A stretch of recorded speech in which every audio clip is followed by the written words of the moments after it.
Alors, quand on veut nettoyer les oreilles, on voit ici à l'intérieur qu'il y a des petits poils. Okay? Ce qui est important, normalement avec une petite poudre adhérente, on vient mettre un petit peu de poudre à l'intérieur pour être capable d'enlever les poils qui sont dans le canal. On va tasser toutes les autres poils autour pour pas qu'il y ait d'erreur. Voyez-vous, là, la grande couette ici, ça, c'est ce qui va être enlevé. Okay? Avec les doigts, si on est confortable, ou avec la pince hémostatique, on tire pour suivre le long du canal de l'oreille.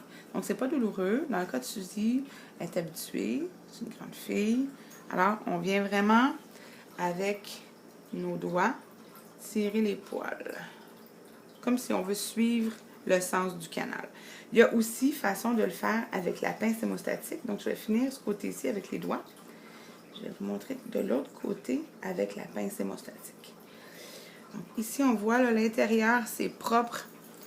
Hein? On n'a pas besoin d'aller jusque dans le fin fond des os là, avec ça. Là. Juste vraiment enlever ce qui pourrait créer de l'humidité puis venir causer des infections ou des otites.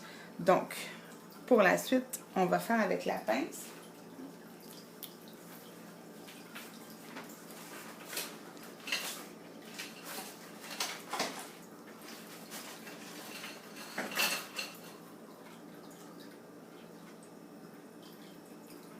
L'idée est quand même la même en général.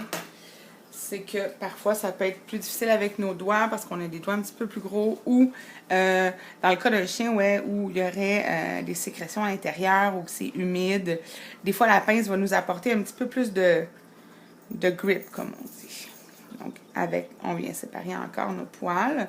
Suzy, c'est facile, ses poils étaient très longs. Je voulais vraiment avoir un bon exemple pour les vidéos. Donc, je l'ai laissé aller longtemps. Donc, pour la pince, on ouvre notre pince avec les mêmes doigts que le ciseau, c'est-à-dire le pouce l'annulaire. Et on va venir s'agripper à la pince au poil et on sort ce qu'il y a à sortir. OK? On essaie d'éviter d'aller trop loin parce qu'on ne veut vraiment pas, quand on vient à l'intérieur et pincer, faire mal au chien. Donc, la pince en surface pour vraiment d'abord voir ce qu'on a enlevé. OK? Un petit peu à la fois, on est mieux d'y aller plusieurs fois. On est mieux d'y aller à plusieurs reprises que d'aller trop peu puis de pincer la peau à l'intérieur. Voici. Alors, on a la même idée. Tout est pas mal propre, tout est pas mal dégagé. Ensuite, il nous reste seulement à nettoyer. Donc, oups, attention ma chérie. Normalement, avec une boule de ouate, dans ce cas-ci, j'ai pris un tampon démaquillant, mais on vient imbiber avec le liquide pour nettoyer les oreilles. On vient imbiber notre ouate ou notre coton et on vient nettoyer l'intérieur. On nettoie partout, puis à un moment donné, notre limite à arrêter, c'est pas mal là où notre doigt ou notre boule de ouate se rend. Ça donne rien d'aller trop creux de toute façon. Le canal, à un moment donné, il rétrécit et on ne veut pas faire mal au chien non plus. Voyez-vous, j'ai été capable d'enlever tout ce qu'il y a de cire. On a un bon nettoyage d'oreilles qui est fait. Même chose de l'autre côté.